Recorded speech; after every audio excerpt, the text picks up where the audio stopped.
bisa juga karena di kanan kirinya ada orang, depan belakang ada orang, nggak bisa bergerak, nggak bisa berpindah, nggak bisa menyentil najisnya, ya udah dia batal sholat. Itu aja, ya kan? Dia langsung ambil, sucikan alat atau tawaf yang buat dulu, terus dia balik lagi sholat lagi. Wasatrul aurati, dan menutup aurat itu syarat. Ya, sebelum sholat harus dipenuhi menutup aurat. Kemudian wa istiqbalul qiblah, dan menghadap ke arah kiblat. Ya kan? Dan menghadap ke arah kiblat itu telah saya sampaikan, menghadap itu dengan dadanya. Ya. Jadi seseorang dianggap menghadap ke arah kiblat kalau dadanya itu mengarah ke arah kiblat. Makanya saya katakan kemarin, kalau orang bersin atau batuk tidak di tengah sholat, jangan sampai ketika bersin atau batuk itu dadanya berpaling dari kiblat. Misal itu kiblat ke situ, saya menghadap kiblat, terus begitu bersin, ini dadanya bergeser nih, menghadap ke situ. Jadi ini dada ini nggak boleh berpaling dari kiblat. Kalau muka berpaling boleh, gitu kan. Ini kan tetap tajam ke depan, gitu kan. Atau nggak apa-apa. Ini muka ini nggak apa-apa nih. Tapi dada, shoulder itu harus ke arah kiblat. Itulah kenapa kita kalau salam, ini tahiyat akhir, kan dada kita masih ke kiblat nih. Assalamualaikum warahmatullahi. Kan yang gerak alam ini. Jangan ente geser juga dari dadanya. Belum salam udah batal duluan dia, karena udah nggak ada kiblat lagi gitu kan. Ya, baru assalamu. Ini ngadep ke kanan juga dada. Jadi yang bergerak itu ya assalamu. Nah kalau yang kiri terserah dah, udah batal, mau sampai muter melintir dengan apa salam ke kiri, karena udah batal dia dari kanan tadi. Jadi istiqbalul kiblah itu dadanya. Nah, kemudian wadukhulul waktu, syarat sahnya sholat. Kemudian ya yang kelima apa? Dukhulul waktu, masuk waktu sholat. Sholat zuhur baru sah kalau dikerjakan udah masuk waktu zuhur. Kalau belum masuk waktu zuhur dia sholat zuhur maka tidak sah. Atau masih di waktu sholat, udah habis waktu sholatnya maka tidak sah sholatnya. Qadha. Wal ilmu bi fardhiyatiha. Kemudian orang ketika sholat syarat sahnya apa? Dia wal ilmu bi fardhiyatiha. Dia tahu bahwa sholat yang dia kerjakan ini adalah sholat fardu. Ya, sholat itu sholat fardu. Kalau dia sekedar kenapa kamu sholat subuh? Ya, soal teman-teman saya sholat subuh semua, saya ikut-ikutan. Nah, ini nggak sah. Jadi dia harus tahu dia sholat fardu, wajib. Kalau dia nggak tahu itu wajib, maka nggak sah sholat. Wa alla ya'taqida fardhan min furudiha sunnatan. Syarat yang ketujuh, seseorang ketika sholat kalau mau sah, dia tidak boleh meyakini bahwa yang fardu di dalam sholat atau yang rukun sebagai hal yang sunnah. Misalnya ada orang sholat, dia baca Al-Fatihah, ditanya sama kawannya, kenapa kamu sholat baca Al-Fatihah? Loh, ini sunnah katanya. Wah, ini nggak sah dia. Kenapa kamu sholatnya berdiri? Oh, ini kan anjuran Nabi berdiri. Belum anjuran gitu kan. Apa dia nggak ngerti mana yang fardu di dalam sholat, mana yang rukun, mana yang bukan. Bahaya ini. Ya, kalau dia mau sah, dia harus tahu ini rukun, berdiri ini rukun, membaca Fatihah itu rukun, rukuk itu rukun, sujud itu rukun. Dia harus tahu itu. Kalau dia nggak tahu mana rukun mana sunnah, tidak sah sholat. Kenapa tidak sah? Karena dikhawatirkan ada hal yang rukun tapi dia tinggalkan karena dianggap itu sunnah, kan bahaya. Nah, yang kedelapan adalah wajibinabul mu'tilat. Mu'tilat, orang itu sholat, apa syarat sahnya adalah dia meninggalkan segala hal yang membatalkan sholat. Ya, kan? Jadi segala hal yang membatalkan sholat itu harus ditinggalkan. Wal ahdatsu ithnani asgharu wa akbaru. Adapun hadas itu ithnani terbagi dua, yaitu hadas yang asghar, hadas yang kecil, wa akbar, dan hadas yang lebih besar. Fal asgharu ma aujabal wudu'a. Hadas kecil adalah segala sesuatu yang mengharuskan kita untuk berwudu. Kalau mau sholat kita harus wudu dulu. Jika sudah mengerjakan sesuatu atau beberapa hal, nah, itu hadas kecil seperti buang angin, buang air kecil, buang air besar, tidur, itu hadas kecil semua. Adapun hadas besar adalah ma aujaba al-ghusl, segala sesuatu yang mewajibkan kita untuk mandi, seperti khurujul mani, keluarnya air mani, lalu jima, berhubungan badan walaupun tidak keluar air mani, kemudian suci dari haid, suci dari nifas, gitu kan. Ini apa namanya, wajib ya. Berarti hadas besar dia, selama itu terjadi dia susah. Sebelum sholat itu harus beres. Wal auratu arba'un. Adapun aurat itu ada 4. Ya. Tadi dikatakan syarat sahnya sholat ya adalah menutup aurat. Nah, aurat itu ada 4. Yang pertama adalah auratul rajuli mutlaqan wal amati fi sholati, yakni ma baina surrati wa rukbati. Yang pertama adalah auratnya laki-laki secara mutlak. Auratnya laki-laki secara mutlak. Maksudnya mutlak apa? Baik di luar sholat maupun di dalam sholat. Mutlak itu auratnya. Wal amati fis sholat, dan auratnya budak perempuan di dalam sholat. Nah, jadi aurat yang pertama ini adalah berlaku bagi laki-laki secara mutlak dan bagi perempuan, tapi yang budak, dan itu pun hanya di dalam sholat. Perempuan budak di dalam sholat, ya, itu auratnya sama seperti auratnya laki-laki. Apa itu? Ma baina surrati wa rukbah, yang di antara pusar sampai lutut. Nah, jadi laki-laki auratnya di dalam sholat dan di luar sholat itu adalah pusar sampai 2 lutut. Begitu pula dengan perempuan, tetapi yang budak cuma di dalam sholatnya aja. Jadi budak perempuan kalau dia sholat kekurangan pakaian, mohon maaf, tidak bisa menutup bagian atas, maka dia boleh sah sholatnya si budak perempuan itu asalkan dia menutup pusar sampai ke lutut. Nah, itu aurat sholat di dalam sholat, ya, itu perempuan, budak perempuan di dalam sholat, ya, bukan perempuan merdeka, tapi perempuan budak. Itu auratnya di dalam sholat seperti auratnya laki-laki. Bedanya nanti kalau laki-laki itu mutlak, di dalam sholat dia pusar sampai lutut, di luar sholat juga pusar sampai lutut. Ini kalau kita bicara aurat dalam artian sesuatu yang wajib ditutup, tapi itu syarat minimal, ya, syarat minimal. Jangan diambil yang minimal itu lebih, yang mentang-mentang sah terus pada begitu sholatnya kan, jangan. Nggak pakai kaos singlet pun dibuka, yang penting dari pusar sampai lutut dia pakai ini aja, kalung beras gitu kan. Yang penting sah Ustaz. Iya sih sah gitu kan. Ya. Tapi kalau ibadah itu jangan pakai yang penting. Itu ibadah itu harus dipentingkan.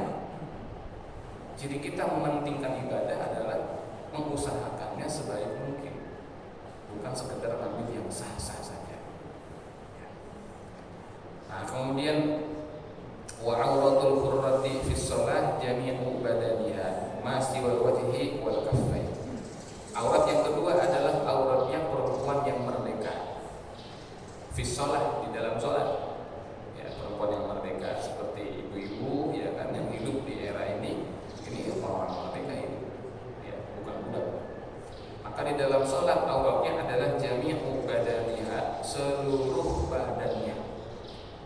Ma siwal wajhi wal kaffaini, kecuali wajah dan telapak tangan. Kecuali wajah dan telapak tangan. Maksudnya gimana Ustaz? Berarti punggung tangan aurat di dalam sholat, maka pakai mukena. Cuman kadang-kadang ada perempuan yang takbir itu bukan mukena dia lagi bersafar datang ke masjid, kan mukena digantung tuh. Nah, dia pakai mungkin agak kependekan, jadi begitu takbir begini terlihat ininya nih, gitu kan, telapak tangannya, gitu ya. Itu tetap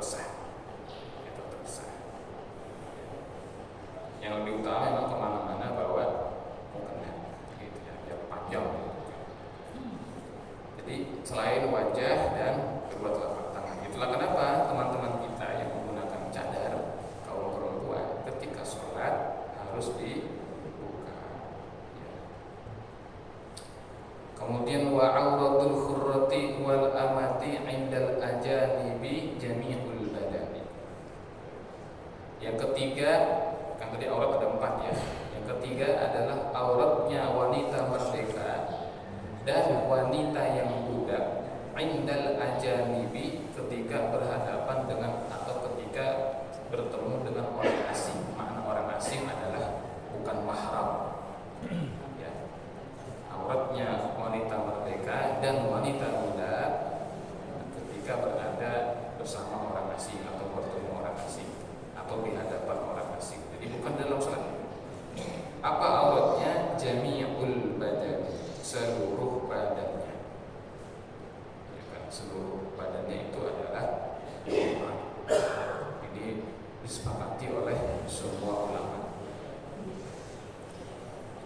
Wanita muslimah di luar sholat, mau dia budak, mau dia orang merdeka, wajib menutup seluruh badannya. Nah itu dia. Adapun perkara wajah dan telapak tangan itu ada khilafiyah, ya, ada perbedaan pandangan di antara ulama. Sebagian ulama ada yang mengatakan jika wajah perempuan itu terlalu cantik yang dapat mengundang fitnah atau menimbulkan fitnah, apalagi sampai mengundang syahwat bagi laki-laki yang memandangnya, maka wajib dia menutup wajahnya itu dengan cadar. Nah, makanya nanti perkara aurat ini ada yang terlalu longgar, ada yang terlalu ketat. Ada. Memang itulah dinamika yang ada dalam pemikiran umat. Yang terlalu longgar itu ada yang mengatakan bahwa rambut pun itu bukan aurat katanya, leher juga bukan aurat, lengan bukan aurat, betis bukan aurat. Yang penting dia pakai bajunya enggak seksi. Pakai baju kaos yang longgar walaupun tangan pendek, pakai celana panjang atau celana sampai betis gitu kan, yang penting nggak seksi katanya, itu nggak apa-apa. Nah pendapat yang ini udah mau sudah dengerin ya kan, itu pendapat nggak benar, terlalu longgar auratnya ya kan, enggak ya kan? Itu nggak benar, itu menyalahi ijma'nya ulama, karena ulama ijma' semuanya adalah aurat kecuali wajah dan telapak tangan. Dan karena punggung tangan sulit dihindari, maka punggung tangan menjadi hal yang makruh, menjadi hal yang dimaafkan jika tertampar. Jadi kalau mengatakan leher rambut bukan aurat, dia sudah menyalahi ijma' sebetulnya. Karena khilafiyahnya di antara para ulama itu hanya pada masalah wajah, apakah dia aurat juga atau bukan, apakah wajib ditutup atau tidak. Lalu sebagian lagi yang mengatakan bahkan suaranya perempuan juga aurat. Ada pendapat itu ya kan? Tapi pendapat yang saya ambil adalah pendapat yang mengatakan seluruh badannya adalah aurat kecuali wajah dan telapak tangan harus ditutup dengan beberapa catatan seperti fitnah dan sebagainya. Adapun suara perempuan itu bukan aurat. Ini pendapat yang saya ambil, kecuali ada fitnah. Begitu ada fitnah, bukan masalah aurat, masalah fitnah.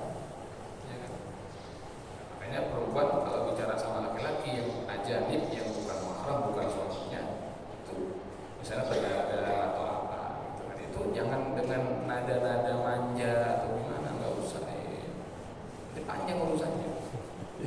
Itu di Boyolali itu ada beritanya, itu ada seorang pemuda menusuk seorang pria, lehernya ditusuk.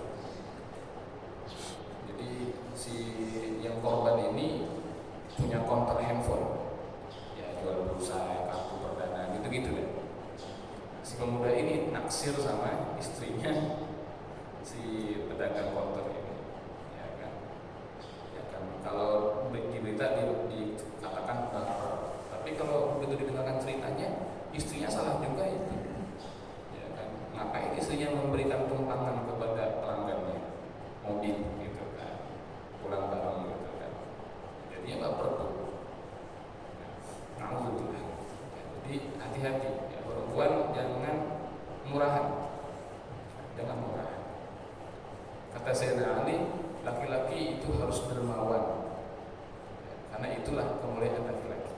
Dermawan, murah senyum, ringan tangan, membantu orang, itu laki-laki. Tapi kalau perempuan harus sombong, harus pelit, kata beliau begitu. Maksudnya kepada selain suaminya gitu kan. Jangan perempuan murah senyum sama orang asing. Ringan tangan membantu orang, nggak usah, ya kan? Nggak usah. Jadi kalau sudah bersuami atau ada suami, jangan senyum-senyum sama semua orang. Ya. Yang apalagi orang asing yang kita kenal, ya kan? Kecuali tetangga kita, yang kita udah nggak ada fitnah lah, aman gitu kan, muamalah. Ya bapak ibu sudah dewasa, sudah inilah, sudah senior makanya sudah tahu lah mana yang bau-baunya nggak beres gitu kan. Iya kan, tahu kita, ya kan. Yang kayak gitu ya nggak usah. Nah, yang keempat, yang terakhir di sini tentang aurat, wa inda maharimiha wan nisa ma baina surrati wa rukbati. Adapun mahramnya perempuan, ya, mahramnya perempuan, baik dia budak maupun orang merdeka, inda maharimiha, ketika berada di tengah-tengah mahramnya, adalah ma baina surrati wa rukbati, adalah apa yang di antara pusar sampai kedua lututnya. Artinya itu harus ditutup, ya kan, jika bersama dengan mahramnya. Wa kadzal al-khalwah wa 'inda mamlukil hurratil afif wa hiya afifatun wa hiya ma baina surrati wa rukbati. Begitu pula jika ada orang yang tadinya merdeka lalu ditangkap, ditawar, ya kan, menjadi budak, maka baina surah, kalau di antara pusar dengan lutut, itu aurat ketika bertemu dengan berada dengan mahram. Ini mahram, batasan aurat ini adalah batasan minimal yang keempat ini ya. Dalam Islam bahkan jika kita punya putri yang sudah gadis begitu kan, itu ada ulama yang mengatakan udah jangan lagi kamu ngelus-ngelus paha dari betisnya gitu kan. Oh betul, anak sendiri gitu kan. Kecuali mijit kalau kepegelan gitu, harus naik gunung misalnya gitu kan. Tapi kalau nggak ada itu nggak usah. Dan ini masalah aurat. Wa faslun arkanus sholati, bermula sebuah pasal arkanus sholati, ada rukun-rukunnya sholat itu sab'ata asyara, ada 17. Tadi syarat sholat, sekarang rukun sholat. Bedanya salah satu rukun, kalau syarat dikerjakan sebelum sholat dan harus terus dikerjakan mengiringi ketika sholat. Adapun rukun baru dikerjakan ketika sholat. Ada 17. Ya. Yang pertama adalah an-niyatu, niat. Niat ini adalah rukun. Ya. Wa qala al-muzannif wa niyatu fi'liha bil qalb. Adapun niat, ya, itu mengerjakannya itu bil qalbi, adalah dengan hati. Fala yakfi an nutqu biha ma'a ghaflatil qalbi. Maka tidak cukup atau tidak sah seseorang ketika hanya melafazkan niat dengan mulutnya tetapi hatinya tidak mengulang niat itu. Jadi hanya mulutnya aja yang usulli, mulutnya usulli, fa'usubihi ro'atani, mulutnya usulli, tapi begitu dia takbir ihram, dia nggak niat lagi hatinya, nggak dibaca lagi usullinya dalam hati, itu tidak sah. Jadi mengucapkan usulli dengan lisan sebelum sholat itu belum niat, itu baru melafazkan niat, dan itu hukumnya sunnah dalam mazhab Syafi'i. Dalam pandangan mazhab yang lain termasuk mazhab Hambali, ya, mazhab Maliki, ya, mazhab Hanafi, itu dikatakan tidak perlu apa-apa, ya kan? Tapi mazhab Maliki, Imam Malik mengatakan, tapi kalau hatinya jadi nggak khusyuk, maka mengucapkan niat menjadi wajib. Kata beliau, liyusa'ida al-lisan al-qalba, agar lisannya bisa membimbing hatinya untuk lebih khusyuk. Tapi kalau dia bisa khusyuk tanpa usulli mulutnya, maka ya nggak perlu usulli. Itu Maliki.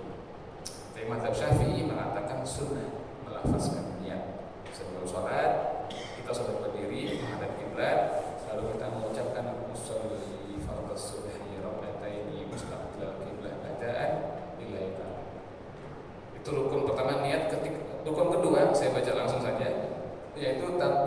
ihram.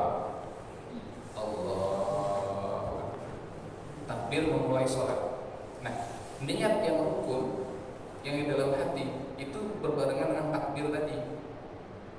Jadi begitu kita sholat, Allah, nah itu sambil dalam hatinya sholli fardhu subhi raka'ataini mustaqbilal qiblah ada aneta. Jadi begitu berbarengan dengan lillahi ta'ala dalam hatinya. Itu yang rukun tuh. Jadi takbir dengan niat itu dibarengin. Lisan kita bertakbir Allah, tapi hati kita usolli fardhu subhi raka'ataini misalnya begitu. Jadi begitu lillahi ta'ala itu bareng. Makanya takbir ihramnya jangan cepat-cepat. Jangan Allah. Itu belum baca. Jangan baru usolli di sini ya. Kalau Allah. Jadi kalau mau sholat jangan Allah. Karena kan harus baca niat di hati. Ini yang rukun. Nah, kemudian takbiratul ihram ini rukun sholat ya. Rukun sholat. Kemudian takbir ihram ini nanti ada ketentuannya. Ya. Kita niat dulu ya. An-niyatu salasu darajat. Niat itu ada 3 tingkatan. Tadi dikatakan niat adalah rukun sholat. Ada 3 tingkatan. Ini batasan minimal. In kanatis sholatu fardhan wajabat qasdul fi'li wa ta'yin wal fardiyah. Kalau sholatnya sholat fardu, maka kalimat niat tadi harus memenuhi 3 unsur. Yang pertama adalah qasdul fi'li, menyengaja perbuatan. Yang kedua adalah ta'yin, menentukan perbuatannya. Yang ketiga adalah fardiyah, menyebut kefarduan. Nah, contoh begini. Niatnya kan yang kita baca usolli fardhu subhi misalnya ya. Raka'ataini mustaqbilal qiblah adaan lillahi ta'ala. Ada 7. Kalau makmum berarti makmuman itu ada 8. Ini ada 7 nih. Ada 7 kalimat tadi ya. Usolli fardhu subhi raka'ataini mustaqbilal qiblah adaan lillahi ta'ala 7. Nah, kalau sholatnya sholat fardu, dari ke-7 kata ini sebetulnya yang wajib cuma 3 saja. Cuma 3. Jadi yang 4 itu nggak dibaca pun nggak jadi sholat. Sebetulnya tetap sah. Jika sholat fardu, 3 saja yang wajib dibaca sebetulnya. Yang lain itu tambahan, keutamaan. Apa itu? Yang pertama qasdul fi'li, yaitu usolli. Nah, harus ada usollinya. Usolli ini wajib dalam hati itu. Yang kedua adalah ta'yin, menentukan sholatnya. Misalnya subuh. Yang ketiga apa? Al-fardiyah, fardu. Dah, 3. Jadi seandainya ada orang jadi usolli fardhu subhi, selesai. Allah, dia usolli fardhu subhi. Udah sah itu. Kalau sholat fardu. Ini batasan minimal ya. Ini berlaku ketika kita mungkin perlu agak cepat karena imamnya mungkin sudah walam yakul lahu kufuwan ahad. Kalau kita usolli fardhu subhi nanti kita selesai udah tidak ya gitu kan. Jangan-jangan gitu kan. Kita perlu cepat maka usolli fardhu subhi umuman. Kalau menurut usolli umuman gitu ya. Jadi ditentukan bahwa dia usollinya lalu nama sholatnya. Kenapa raka'ataini enggak disebut Ustaz? Enggak wajib karena subuh kan pasti raka'ataini. Pasti subuh raka'ataini. Kalau isya pasti 4 rakaat, itu pasti 4 rakaat isya. Maka disebut bahwa kita menyengaja sholat usolli lalu nama sholatnya harus ada. Kalau itu fardu ya kan lalu fardunya disebut ya kan fardiyah. Kalau dia makmum maka makmuman. Kalau imam itu nggak wajib imaman, tetap sah, cuman dia nggak dapat pahala sebagai imam. Iya, kalau makmum nggak nyebut makmuman kagak sah sholatnya. Tapi kalau imam nggak nyebut imaman sah, cuman dia nggak dapat pahala imam, kan rugi. Makanya kita kasih tanda kalau biar dia tahu jadi imam, dia dari sini jadi imam gitu kan dapat pahala imam. Kalau kita diam-diam dia sholat sendiri, kesian, dia mimpin nggak dapat apa-apa gitu. Kita dapat pahala jamaah. Itu ya. Jadi kalau sholat fardu niatnya minimal 3 tadi. Usolli lalu nama sholatnya lalu fardu. Nah, itu minimal. Wa in kanat nafilatan muaqqatatan Adapun jika sholatnya sholat yang sunnah tapi ada waktunya, seperti sholat sunnah rawatib, auzata sababin, atau sholat sunnah yang ada sebabnya, seperti sholat sunnah jenazah, ya kan, lalu sholat sunnah apalagi wudu, ya, sholat sunnah tahiyatul masjid, kan ada sebab-sebab. Ya. Maka minimal dua, yaitu qasdul fi'li wa ta'yin, yaitu usolli lalu nama sholatnya, misalnya usolli duha gitu. Kau nggak pakai sunatan Ustaz? Udah tahu itu sunnah duha gitu kan? Usolli tahiyat masjid itu udah sah dah. Minimal itu. Ini minimal ya, minimal.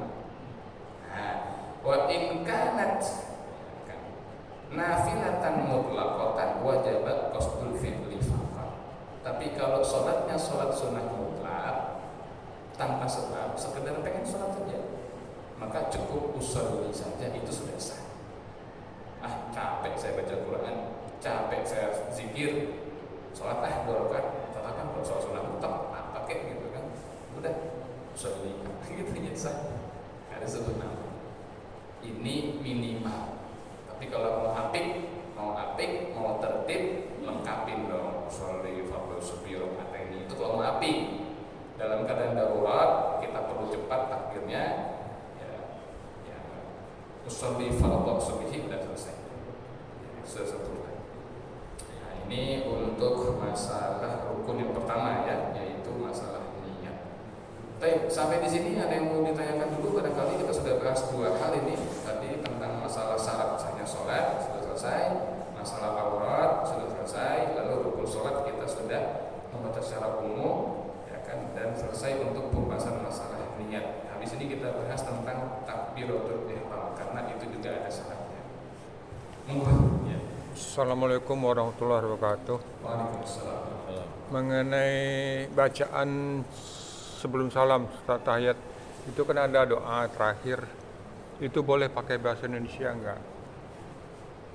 Itu aja Ustaz. Assalamualaikum warahmatullahi wabarakatuh. Bacaan doa setelah Tahiyat akhir. Ya, tahiyat akhir sebelum salam. Sebelum salam. Ya, bisa bahasa Indonesia enggak? Pakai bahasa Indonesia. Dibaca pakai bahasa Indonesia. Ya, bukan bahasa Arab. Pertanyaan yang baik. Yang pertama, sholat itu tidak boleh ya, di dalam sholat dan selama sholat tidak boleh mengucapkan selain bahasa Arab. Sholat itu kan diawali dengan takbir dan niat berbarengan, dan diakhiri dengan salam. Jadi selama kita belum salam, nggak boleh ya menggunakan bahasa yang lain, bahasa Indonesia, bahasa Sunda, bahasa Jawa, bahasa Betawi gitu, nggak boleh. Ya kan? Jadi harus berbahasa Arab. Seseorang ada yang berdoa di sujud terakhir, dia berdoa sebelum salam, dia berdoa pakai bahasa Arab. Ya, kalau pakai bahasa Indonesia nggak boleh, batal. Kalau dia mau pakai bahasa Indonesia, itu kata para ulama, maka di dalam hati saja. Catatannya apa? Tidak boleh menggerakkan lidah. Misalnya dia sujud terakhir sholat tahajud, dalam sujudnya dia, karena dia nggak bisa berbahasa Arab, dia berdoa, ya Allah, gitu kan. Kabulkanlah hajat hamba misalnya. Ampunilah dosa hamba dan keluarga hamba, mudahkanlah urusan kami ya Allah. Kan bahasa Indonesia. Tapi dalam hati dia sujud setelah subhanallah bihamdi 3 kali, dia dalam hatinya mengucap itu doa, itu enggak apa-apa. Tapi kalau terlontar dengan gerakan lisan, maka sholatnya batal. Jadi tidak boleh sholat dengan menggunakan bahasa Indonesia, tidak boleh membaca bahasa Indonesia, tidak boleh melafalkan bahasa Indonesia atau yang lain ya kan, di dalam sholat. Saya kira itu ya. Waalaikumsalam.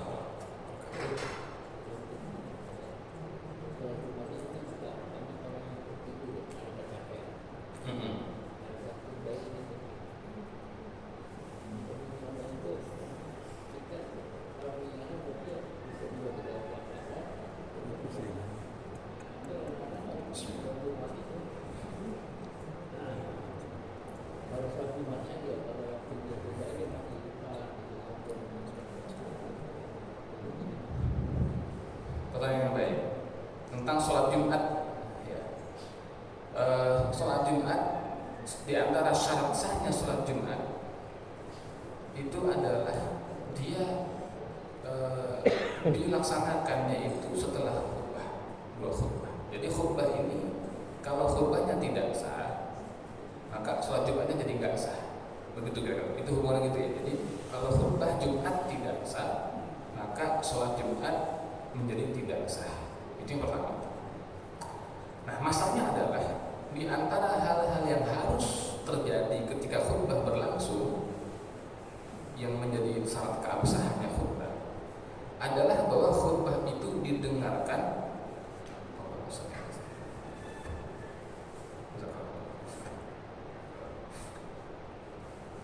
adalah bahwa khutbah itu didengarkan oleh 40 orang. Gitu. Jadi di antara hal yang harus terjadi ketika khutbah berlangsung adalah khutbah itu harus didengarkan oleh 40 orang. Yang mananya Ustaz? Yang rukun khutbahnya alhamdulillah gitu kan, terukun tuh. Terus sholawat Allahumma sholli ala sayyidina Muhammad wa ala ali sayyidina Muhammad, disebut nama Muhammadnya. Lalu ittaqullah wasiat taqwa, ya kan? Lalu dia baca ayat, ya kan? Wa qala ta'ala innallah gitu kan. Kalau yang di khutbah kedua nanti ditambah dengan doa. Nah, yang namanya rukun itu harus didengar oleh 40 orang. Kalau yang mendengar rukun itu kurang dari 40 orang, maka khutbahnya menjadi tidak sah. Kalau khutbahnya tidak sah, maka sholat Jumatnya tidak sah. Sekarang yang hadir di At-Taqwa ini 300 orang. Yang 200 orang tidur, ya kan? Tinggal cepet nih, yang melek. Yang cepet ini yang 60 ngobrol. Nah, gimana? Atau main Mobile Legends di belakang. Tinggal 40 yang melek. Yang satu tidur, tinggal 39 gitu kan. Ini gara-gara ente tidur jadi kurang di kuota yang ngedengerin. Ya, iya. Jadi jangan tidur. Dari awal khutbah jangan tidur. Takutnya gara-gara kita jadi berkurang yang dengerin. Nggak nyampe 40, 39. Kan jadi kacau semua ini. Gitu kan. Nah, jadi bertahanlah untuk tidak tidur demi kawan-kawan kita yang lain. Jadi martir aja, jadi martir. Ya, kita nahan tidur. Wah, kan. Kalau buat tidur yang lain nggak sah. Gitu. Bertahan aja. Ntar habis Jumat, habis makan, tidur. Nggak apa-apa. Tapi ketika khutbah melek, ya kan? Karena jangan sampai kurang dari 40. Itu Pak, jadi fatal. Bisa nggak sah nanti. Kalau ada yang ngobrol di luar lagi khotib, ada yang merokok, nah ini orang-orang jahil, ya orang-orang bodoh, ya orang-orang bodoh. Kenapa saya katakan orang-orang jahil, orang bodoh? Bukan saya mengatakan, karena dia sudah membuat ibadah Jumatnya itu menjadi sia-sia. Kan gini, hari Jumat itu hari yang sangat utama, ya. Ini keutamaan hari Jumat itu berlaku baik bagi laki-laki maupun perempuan. Keutamaan apa itu? Berlipat gandaan pahala. Ya, mau laki mau perempuan kalau sedekah hari Jumat itu berlipat. Mandi hari Jumat itu mandi sunnah hari Jumat, bukan mandi sunnah untuk sholat Jumat. Jadi perempuan pun di rumah pagi-pagi hari Jumat dia mandi, kita bilangin niatin sunnah hari Jumat, dapat pahala. Nah, tapi kan sekarang di antara keutamaan hari Jumat ada yang perempuan nggak dapat, walaupun perempuan boleh mengerjakan, yaitu sholat Jumat. Tapi rata-rata kan kita nggak mengerjakan yang perempuan, gitu kan, walaupun boleh kata para ulama.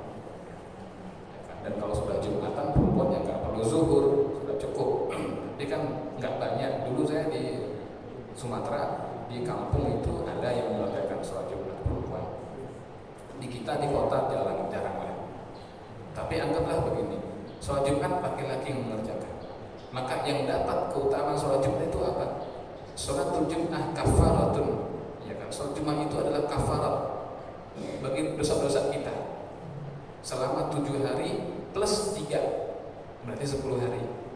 Satu kali kita sholat Jumat kalau laki-laki itu menghapus dosa 10 hari. Ya, berarti keutamaan dihapus dosa 10 hari itu hanya berlaku bagi setiap laki-laki yang mengerjakan sholat Jumat. Itu keutamaan. Yang berarti yang nggak sholat Jumat nggak dapat keutamaan itu, kehilangan dia. Nah sekarang dari yang sholat itu ada keutamanya lagi yang lain tambahannya, yaitu apa? Orang yang datang duluan dapat unta, ya soft gitu ya, datang soft pertama dapat unta, soft kedua dapatnya sapi, betul, soft ketiga kambing, betul, soft keempat ayam, betul, itu ada hadisnya. Soft yang kelima telur ayam. Soft keenam yang ditanyain ya. Soft keenam bulu dapat sepeda. Dapat sepeda. ayam gitu kan. Itu keutamaan, itu keutamaan lagi. Habis itu ada keutamaan lagi, apa itu? Yang dia duduk mendengarkan khutbah. Ada keutamanya lagi. Karena ada orang datang kucuk tak tidur. Dia kehilangan keutamaan dengerin khutbahnya. Nah, dari yang dengerin khutbah itu ada lagi yang lebih utama, yaitu yang dia ketika khatib duduk di antara dua khutbah dia berdoa. Yang artinya kalau orang itu ketika khatib berkhutbah dia malah tidur, dia malah asik ngerokok, dia malah asik main HP, dia malah ngobrol, dia kehilangan kesempatan mustajabah itu. Itu malaikat Jibril pernah datang kepada Rasul membawa cermin. Lalu dikasih Rasulullah cermin. Nabi lihat di cermin itu ada titik hitam kecil, titik hitam kecil. Kata Nabi, ini apa? Ini hari Jumat. Titik kecil ini, oh itu waktu mustajab. Kapan? Di antara duduknya khutbah itu. Khutbah pertama selesai, duduk khatibnya. Nah, sebentar itu kan waktunya kan. Nah, itu waktu mustajab. Begitu tidur, lewat itu udah. Iya. Enggak dapat. Padahal para nabi, para rasul itu wah luar biasa semangatnya kalau di Jumat itu. Jadi udah sempurnakan. Ya, sampai saya mengatakan, kalau kita khatib sedang berkhutbah nih, tinggalin yang lain, yang ahli zikir ya. Bukan saya benci sama, saya juga tasbih nih, tasbih saya ini bidara Arab tasbih saya juga tasbihan. Tapi kalau saya jadi makmum khatib khutbah, saya taruh. Ini ada yang sudah khutbah dia masih berzikir begini, sambil dengerin. Sia-sia udah itu. Saya bukan musuh tasbih, saya juga tasbihan, tapi ada ilmunya. Ya kan? Ketika khatib khutbah, udah kita tinggal tuh zikir, ditinggal ini tinggal dengerin. Gitu. Ya kan? Famal lagha fala jum'ata. Siapa yang sia-sia, maka enggak ada pahala di Jumatnya. Kok pakai jari? Kalau pakai jari zikirnya tinggal dulu. Tapi yang tak, ini lagi khotib, lagi berkhutbah khatib. Itu, ya. Allah. Tapi ada lagi? Ada? 1, 2, 3, banyak nih. 4, 5, masya Allah. Saya gabung dah dari ini ya, dari yang senior dulu, yang senior dulu kan Pak Sam masih muda. Waalaikumsalam. Mengenai masalah niat tadi tuh, kalau tidak berani dibuat dengan masalahnya, misal saya punya keluarga manut mengikuti imam sama Allah, baru kita Tapi dalam hati itu jangan mudah, tidak berbarengan. Ada yang berumpi itu. Apakah sah atau tidak gitu ya? Kita sulit gitu, tapi kita udah niat dari tadi, tapi baru kita lakukan. Ya, kalau bahasa fikihnya la yakfi, nggak cukup. Karena niat itu mahalluha al-qalbu wa fi'luha muqtarinan bi awwalil fi'l. Niat itu tempatnya dalam hati yang wajib dan pengerjaannya harus berbarengan dengan pertama kali kita mengerjakan kegiatan tersebut. Yang kalau wudu ketika pas basuh wajah ini yang fardu, maka kita nawaitul wudu hanya itu ketika basuh wajah itu yang dalam hati. Jadi kalau duluan itu banyak, tapi kalau terlambat sedikit malah nggak apa-apa. Misalnya Allah Akbar, kita udah bareng, tapi di hati belum beres nih, masih itu masih sah. Gitu kan. Kalau jangan duluan niatnya gitu kan. Tapi ininya dulu, ya kan nggak apa-apa. Saya sengaja di dalam hati saat saya sholat dulu keluarga tamu mengikuti imam, saya baru kita La yakfi. gerak dulu, lalu nyebut dulu Allah, baru hatinya saya niat sholat subuh 2 rakaat gitu kan, sambil Allahu Akbar. Begitu Bapak sudah akbar, ya kan, ternyata niatnya belum selesai dalam hati, nggak apa-apa. Berarti niatnya ketinggalan sedikit gitu kan, itu malah sah. Tapi kalau niatnya duluan, tak dulu gitu, berbarengan, harus berbarengan. Saya kira itu. Ya Allah. Tadi siapa? Ya, monggo. Tuh. Ini samping Pak Jadi dulu, Pak dulu. Ya, mangga.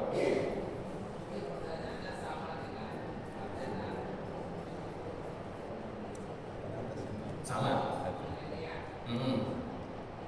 Kalau selama ini kita nggak melakukan persamaannya dengan bin, bagaimana atau iman kita lakukan, tapi iman bin nggak melakukan, bagaimana? Pertanyaan baik. Jika selama ini ibadah kita ternyata selama ini kita baru lihatnya cuma lisan aja, baru usolinya aja dikerjain. Adapun niat dalam hatinya belum dikerjakan. Kenapa kamu kerjakan? Ya karena nggak tahu misalnya. Ya, udahlah gitu kan. Nah, ini nggak tahu ya. Nah, sekarang udah tahu. Tapi ini membuktikan betapa pentingnya mempelajari ilmu ya untuk amal-amal kita. Ya kan?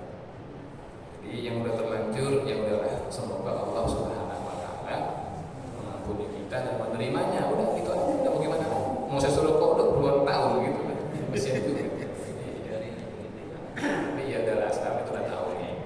Bagaimana mau jadi imam ya sama. Cuma memang kalau jadi imam, jadi khatib, jadi ini mestinya lebih berpengetahuan, gitu kan. Ada semangat untuk saya kan sering jadi imam, saya sering menjadi khatib. Berarti saya harus lebih memperhatikan nih, mestinya begitu mestinya.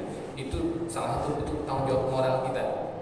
Sebagai orang yang dianggap diikuti untuk terus meningkatkan kompetensi diri kita, mestinya begitu ya kan? Tapi bahasa halus kita saat ini adalah ya udahlah yang lalu biarlah berlalu, let go be baiklah.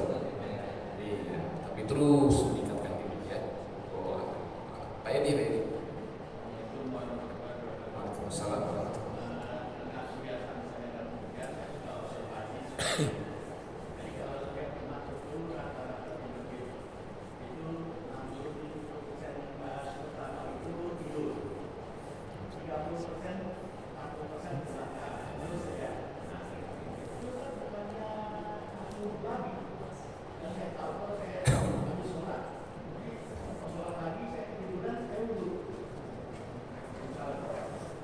Waalaikumsalam warahmatullahi wabarakatuh. Pertanyaannya, orang yang tidur apakah harus wudhu lagi? Tergantung dari bagaimana tidurnya ya. Yang pertama diatur tidur itu begini. Kalau tidurnya itu dalam posisi, maaf ya, pantatnya menempel ke tempat duduk, menempel, dan kepalanya saja tertunduk begini, dia bangun gitu kan, itu dianggap belum batal. Tapi catatannya, maaf, pantatnya harus acak nempel. Begitu dia begini terus, nah, jatuh nih. Ini gerak dulu nih, gitu kan. Nah, itu dia batal. Kalau udah hilang kesadaran, gitu kan. Jadi kalau orang begini doang itu masih tidur ayam itu namanya, gitu kan. Sleeping chicken, oh bukan ya.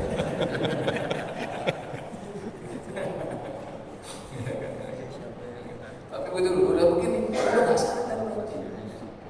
Dalam sebuah hadis Nabi pernah menyebutkan bahwa maaf, dubur ini adalah pengikatnya wudhu. Maknanya kalau orang buang angin kan batal. Tapi kalau udah tidur, dia udah nggak sadar apakah buang angin apa enggak.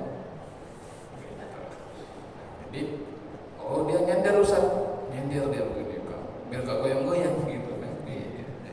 Jangan. Ya. Jadi kalau tidurnya dianggap membatalkan wudhu, maka dia harus wudhu. Kalau terlentang pasti batal, harus wudhu. Ya, terlentang, tengkurap, miring itu tidur gitu kan, itu pasti batal. Tapi kalau duduk, saran tadi duduk tegak, gitu doang. Ya, itu nggak batal. Ya. Saran saya jangan tidur kalau juga. Tadi siapa? Pak. Oh, Pak Arifin. Iya, silakan. Assalamualaikum warahmatullahi wabarakatuh. Waalaikumsalam. Pesan dari rumah Pak Ustaz. Ibunya anak bilang, apakah setelah nisfu Sya'ban boleh melanjutkan puasa sunnah, baik itu membayar ataupun sunnah yang lain seperti Daud dan puasa Kamis. Pertanyaan baik. Apakah setelah nisfu Sya'ban, insya Allah besok malam ya, malam Selasa, masih boleh orang puasa sunnah atau mengqadha? Ya kan? Bagi yang terbiasa melaksanakan puasa sunnah, walaupun sudah masuk nisfu Sya'ban, dia masih boleh. Ya kan? Karena dia sudah terbiasa mengerjakan itu, sudah terbiasa puasa Senin Kamis, sudah terbiasa puasa Ayyamul Bid, apalagi ada qadha gitu kan. Kalau tanggal 14 Sya'ban ini ya nggak apa-apa, ya kan. Cuman begitu masuk tanggal 27 stop. Nah, 27, 28 itu udah rawan nih, gitu kan. Hati-hati. Tapi kalau orang tuh nggak biasa, dari kemarin-kemarin dia nggak puasa sunnah, begitu tanggal 15 baru mau puasa, loh kan aneh gitu kan. Iya. Kalau yang nggak biasa puasa, kata para ulama, udah ada puasa. Ini hanya untuk yang memang dia ahli puasa, ya, atau dia punya kodok. Nah, catatan dari tanggal 27 udah stop. Takutnya itu bukan 27 tapi 28. Takutnya begitu gitu kan. Nah, jadi kalau udah tanggal 27 Sya'ban, dia stop puasanya. Pak Sam, monggo Pak. Ya. Assalamualaikum warahmatullahi wabarakatuh. Waalaikumsalam warahmatullahi wabarakatuh. Yang pertama saya ingin pencerahan terkait dengan niat Ustaz. Jadi niat itu khilafiyahnya di bagian mana gitu, sehingga berbagai macam perbedaan mazhab terkait dengan apakah sebelum takbiratul ihram, apakah ada yang berbarengan dengan takbiratul ihram, apakah ada yang setelah takbiratul ihram. Ini masalahnya tadi. Lalu yang kedua terkait dengan tadi yang ditanyakan Bapak kita ini, yaitu masalah bahasa Arab atau bahasa Indonesia. Apakah bahasa Arab itu menjadi, penggunaan bahasa Arab menjadi syarat atau fardunya sholat? Terima kasih Ustaz. Saya pertanyaan baik. Yang pertama tentang khilafiyah di antara para ulama terkait dengan masalah niat. Memang ada khilafiyah di situ. Misal dalam mazhab Hanafi, azan nih, azan gitu kan. Terus kita di rumah masjid. Kita ke masjid. Ya udah langsung aja. Allahu Akbar. Enggak ada usul ini itunya. Kenapa? Belum nggak niat. Belum dari awal saya berangkat dari rumah itu emang saya niat mau sholat. Nah itu Hanafi begitu. Ya, mereka begitu. Makanya ya Allah udah niat dari rumah gitu kan. Nah kalau yang Maliki sama Hambali sama kayak kita. Itu niatnya berbarengan dengan takbir ihram di dalam hati. Bedanya sama kita apa? Kalau Syafi'i mensyaratkan ada talafuz sebagai bentuk sunnah. Melafazkannya itu dengan sunnah supaya hatinya lebih khusyuk. Dengan dia khusyuk di lisannya itu membantu hati untuk lebih khusyuk. Ya kan?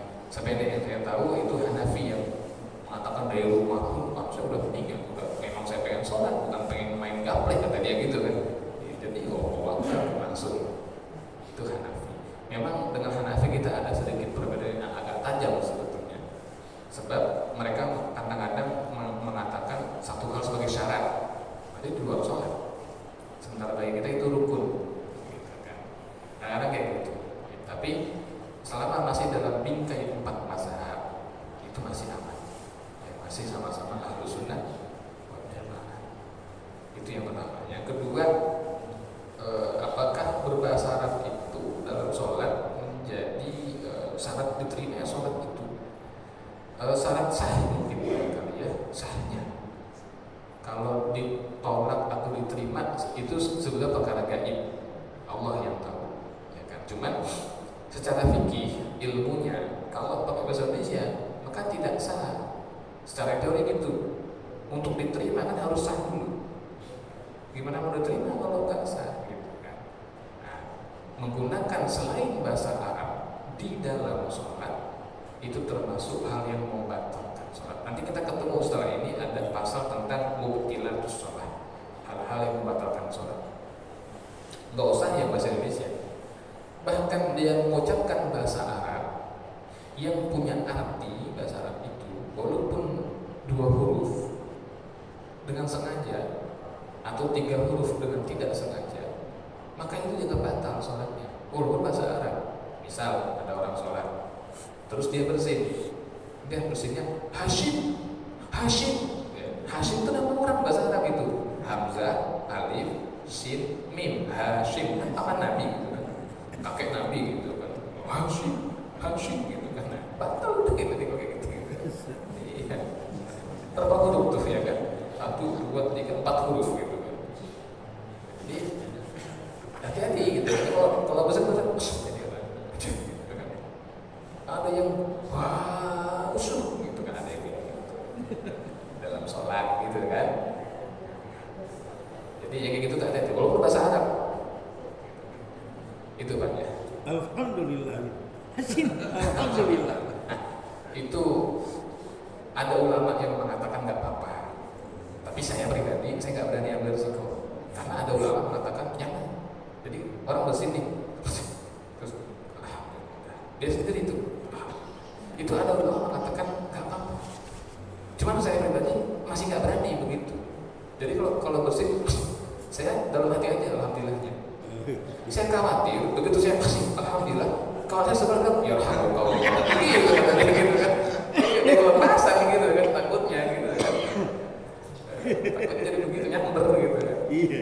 Jadi walaupun ada, saya tidak katakan itu batal karena kita harus fair. Kalau ada ulama mengatakan tidak batal, kita bilang nggak batal. Walaupun kita nggak sepakat gitu kan. Tapi saya pribadi masih nggak berani terus terang untuk mengucapkan zikir-zikir itu. Gitu kan. Kayak ada baca masalah azab lalu kita di sini astagfirullah misal gitu kan, itu kan sebenarnya ada nggak apa-apa kata para ulama sebagian, tapi kecuali betul-betul kita merasa aman nyaman saya nggak berani. Jadi saya ambil kalau saya bersin saya nggak ucap alhamdulillah gitu kan. Dan kalau ada orang bersin yang ucap alhamdulillah saya akan coba ingat-ingat untuk nggak kelepasan bilang yarhamukallah. Takutnya kelepasan. Iya. Saya kira itu ya mau balik. Tadi siapa Pak Wirya? Waalaikumsalam.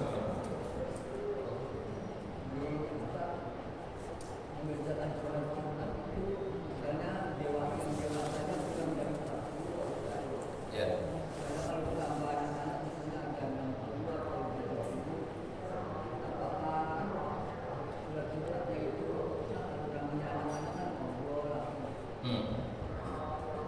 Pertanyaan baik. Salat Jumat tetapi laki-laki dewasanya kurang dari 40. Anggaplah laki-laki dewasa ada 35. Itu udah plus imam. Berarti kan 34 sebetulnya, ya kan. Sisanya adalah anak-anak, ada 10 misalnya. Ini bagaimana salat Jumatnya sah atau tidak? Memang mazhab Syafi'i itu mensyaratkan 40 orang laki-laki yang mukim. Ya kan, 40 laki-laki dewasa yang mukim itu mazhab Syafi'i. Sehingga kalau kita buka kitab fikih klasik dikatakan kalau honor itu nggak sah. Tapi kadang-kadang kita nggak bisa terlalu ketat dengan mazhab itu, sebab ada hal-hal yang di luar di luar teori. Misal ada perumahan baru, gitu kan, yang sholat itu baru 30 orang. Sementara masjid sudah ada, masjid yang lain jauh misalnya gitu kan. Ini bagaimana? Nah, kita turunkan standarnya bahwa karena sholat Jumat itu kan syiar, ya, ada nilai syiarnya. Yang penting 40 orang, walaupun 30 orang laki-laki dewasa dan 10 atau 15 orang anak-anak, itu tetap ditegakkan sholat Jumat di situ. Nah ini hampir kejadian di Masjid Al-Ikhlas nih, ya kan? Di belakang Al-Fath tuh. Mana Kang Mukon yang suka ke situ. Nah ini dia, ya kan?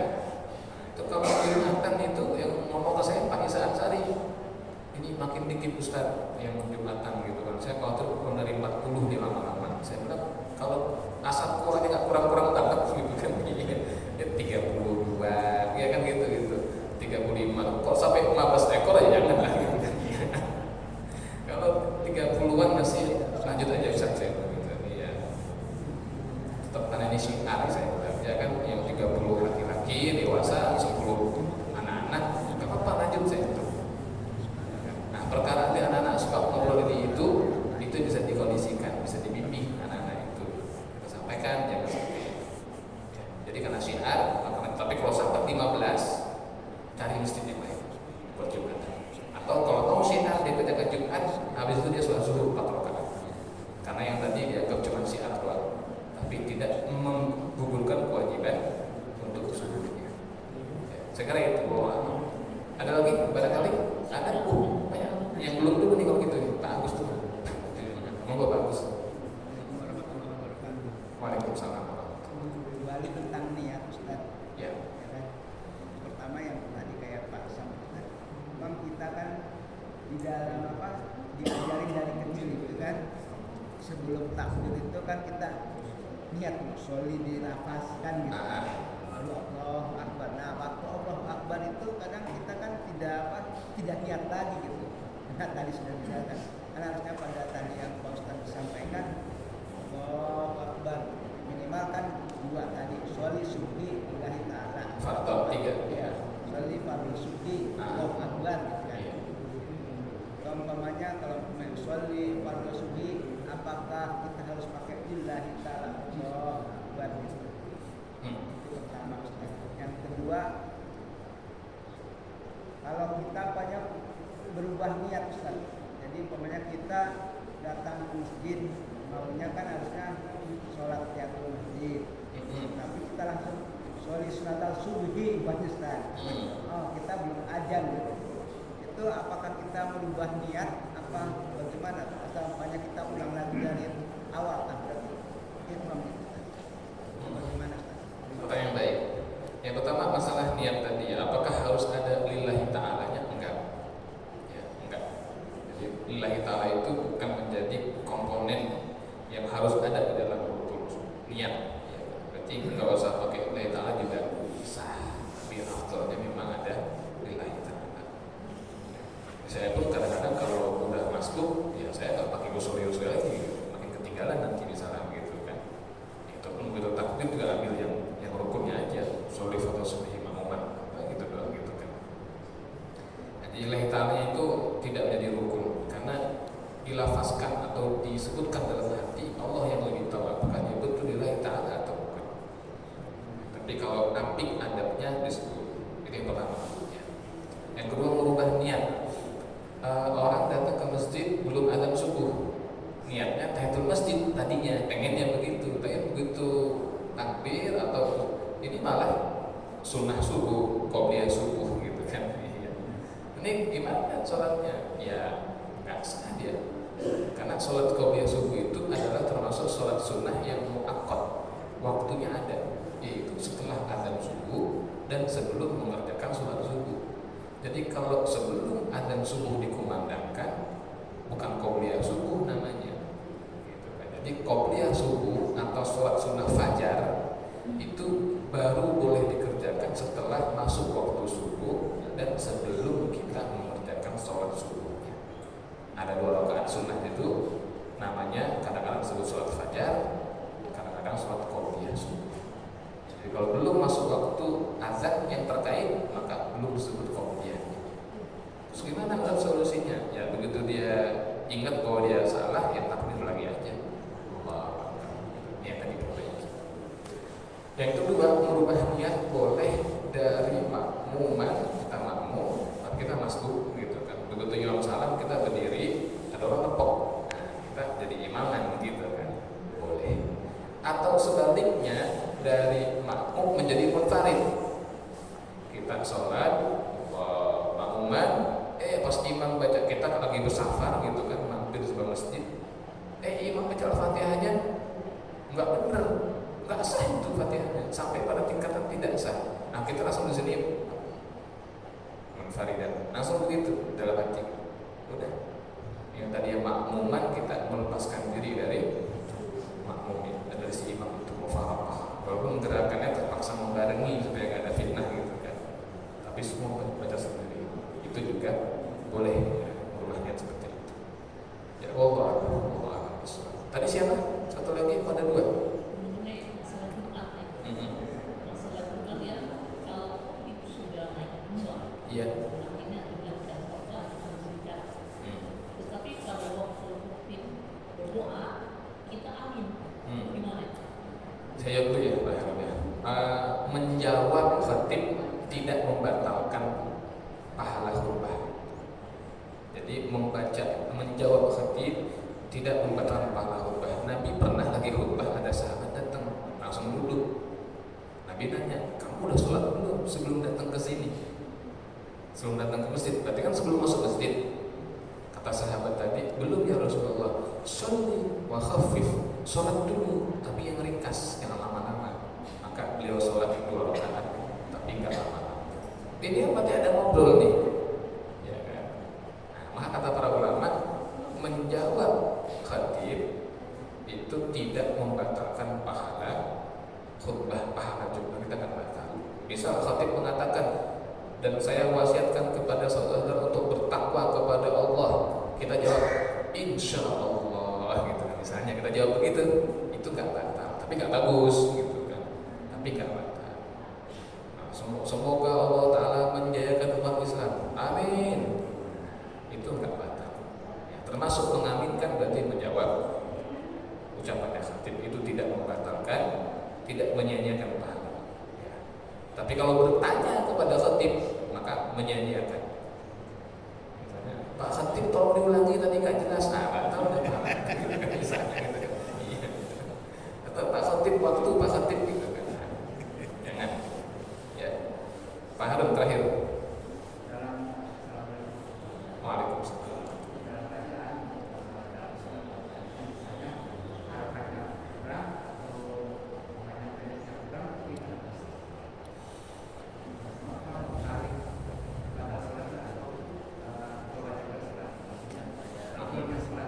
Iya.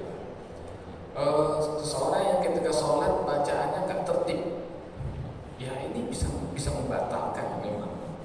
Bukan hanya Fatihah, misalnya takbir, Allahu Akbar, itu yang panjang di mananya?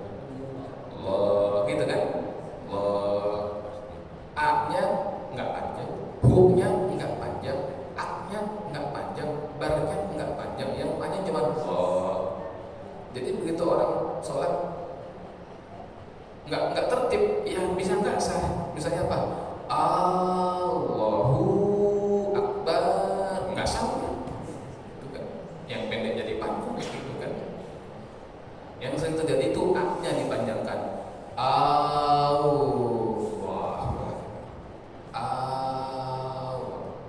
Ini saya katakan ya, tidak sah.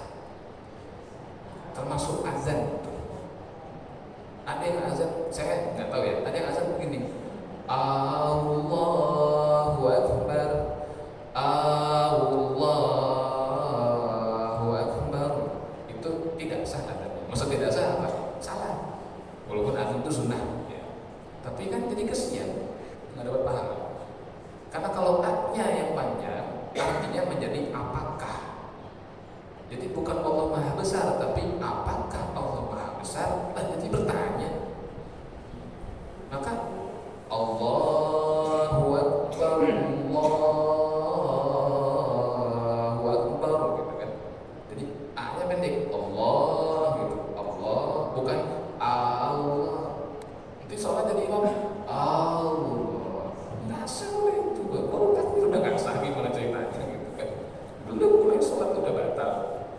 Kesian jamaahnya kalau jadi imam. Kalau nggak jadi imam, kesian selama ini dia sholatnya. Jadi panjang pendek itu bisa berpengaruh kepada keabsahan. Apalagi Fatihah, panjang pendeknya ngaruh, gitu kan. Tapi kalau surat-surat yang sunnah panjang pendek, ya cuma saya bisa bilang kesian kan. Itu aja paling. Tidak terkait sah dan tidak. Tapi kalau Fatihah panjang pendeknya salah, bisa tidak sah. Takbir ihram panjang pendeknya salah, matnya hilang, tasdidnya hilang, itu bisa tidak sah. Makanya tadi saya katakan, insya Allah yang akan datang kita masuk pada bab tentang syarat-syarat sahnya takbiratul ihram. Apa aja yang bikin sah, apa yang tidak. Saya kira itu. Pesan saya yang pertama adalah mohon ditertibkan saja. Udah tertibnya tertib, bacaannya benar, ini yang tertib, udah insya Allah aman. Ya, jangan meremehkan perkara sholat karena misalnya kiannya agama kita. Ya, kan? Saya kira itu ya, semoga ada manfaatnya. Kafaratul majlis, subhanallah, oh ada. baik, atas ini protes. Moga. Ya. Waalaikumsalam warahmatullahi wabarakatuh. Ya, minggu.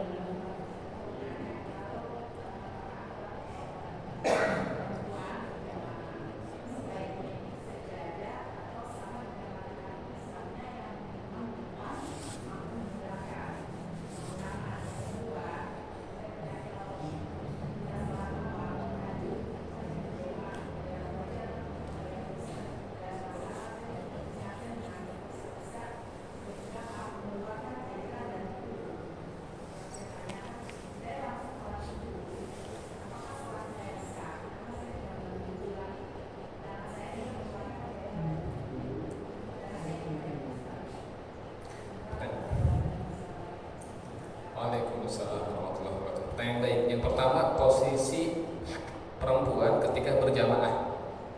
Maksudnya imamnya perempuan, makmumnya perempuan juga. Bagaimana posisi berjamaahnya? Posisinya sama seperti ketika berjamaah dengan kaum laki-laki. Ya kan? Seperti kaum laki-laki. Perlu Bapak Ibu ketahui bahwa posisi-posisi itu sunnah saja, bukan wajib.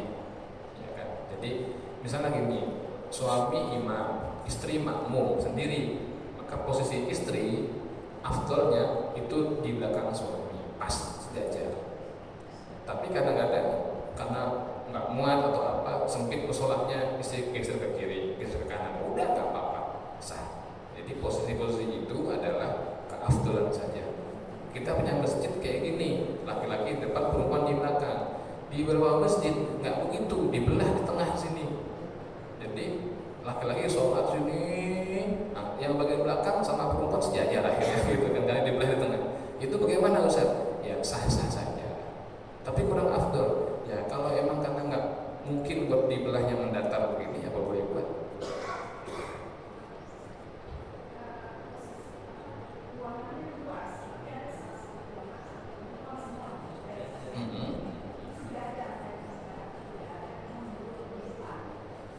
Kalau sejajar posisi makmum, baik laki maupun perempuan, yang sejajar dengan imam, ya makmumnya laki kah, makmumnya perempuan kah, kita laki-laki nih, ya kan, posisi imam sama sejajar itu nggak sah.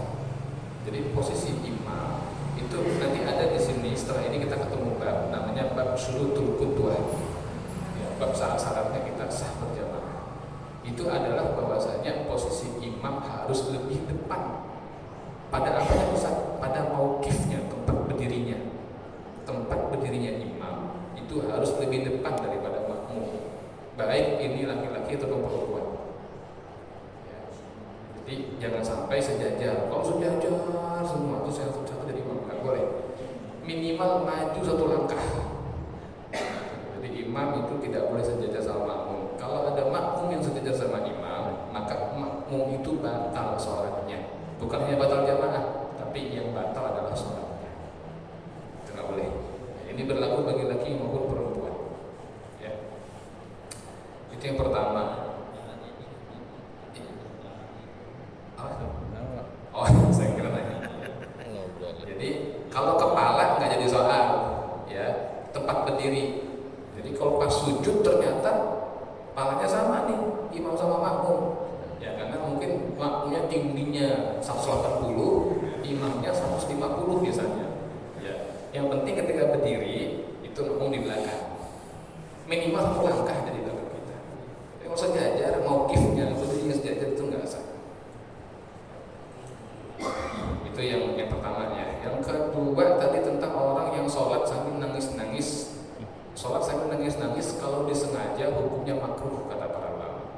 Kalau disengaja, saya mau nangis-nangis nanti biar Tapi kalau nggak disengaja terjadi begitu saja karena ingat dosa, ingat kita punya beban, hanya bergantungnya kepada Allah, terus kita nangis, maka kata para ulama sah, tapi harus diperhatikan. Satu, nangisnya jangan sampai mengeluarkan bunyi-bunyi huruf tertentu, kalimat-kalimat tertentu.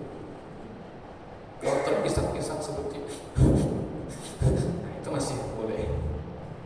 Tapi kalau sampai keluar misalnya nangis ish misalnya.